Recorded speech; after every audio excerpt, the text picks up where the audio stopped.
આપણે આ વશિષ્ઠ પ્રકાશ ભવનમાં બેસીને વશિષ્ઠે ભગવાનને રામને જે બોધ આપ્યો એવા યોગ વશિષ્ઠ મહારાણ રામાયણ એવા ગ્રંથનું અહીંયા આગળ રોજ વાંચન કરવામાં આવે છે. અને આપણને આપણી સામાન્ય બુદ્ધિમાં કદાચ થોડું સમજાય ના સમજાય, પણ એના ઉપર સ્વામીજી નિત્ય એ પોતાના અનુભવ જ્ઞાનથી વશિષ્ઠ મુનિએ જે બોધ આપ્યો એના કરતા સવાયો બોધ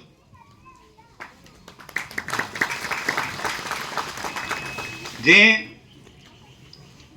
એમના અનુભવનો બોધ છે એ બોધ આપણને અહીંયા આગળ એ બોધનો લાભ મળે છે. એટલે આપણે બધા ખૂબ ભાગ્યશાળી છે. સ્વામીજી તો જ્ઞાનનો દરિયો છે, સમુદ્ર છે. આપણે એક સામાન્ય બિંદુ છીએ, પણ એ બિંદુ પણ જો સમુદ્રમાં પડી જાય તો સમુદ્ર થઈ જાય. જો જુદું પડી જાય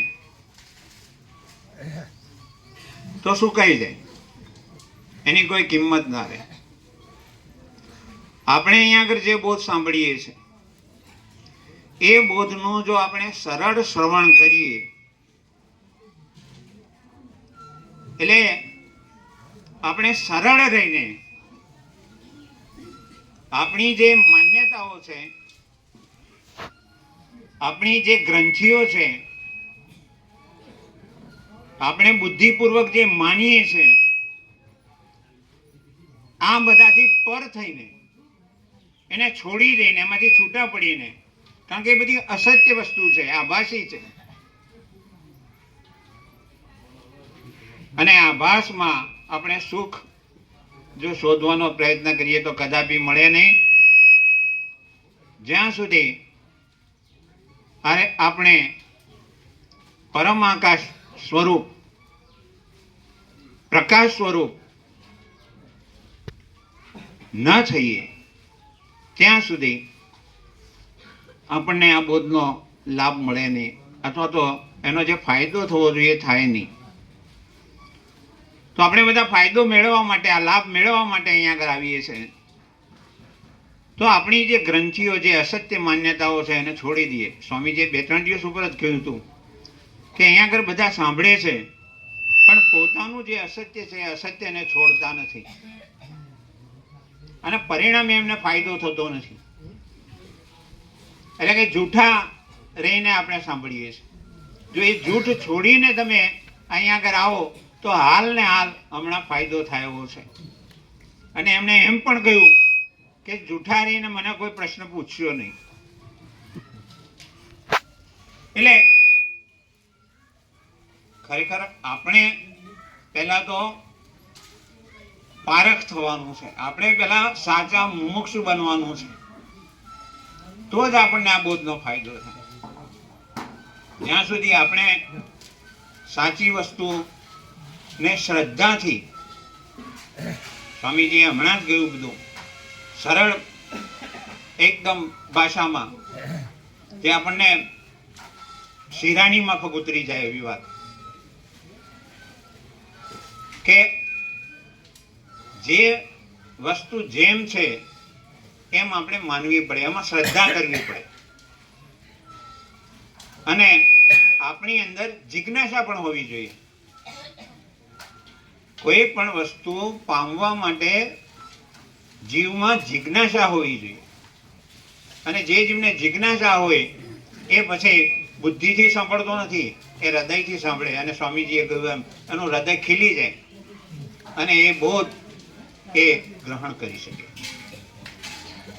જ્યાં સુધી પારખીએ નહીં, આપણી પરખ ન હોય ત્યાં સુધી આપણે એની કિંમત આપણને સમજાય નહીં. આ બોધની કિંમત એ અમૂલ્ય છે. જેનું કોઈ મૂળ ન થાય, આપણને મળે નહીં, સાંભળવા ના મળે એવી વાત, અને પાછી સરળ ભાષામાં આપણને અહીંયા સાંભળવા મળે છે. એ આપણા સૌનું સૌભાગ્ય છે.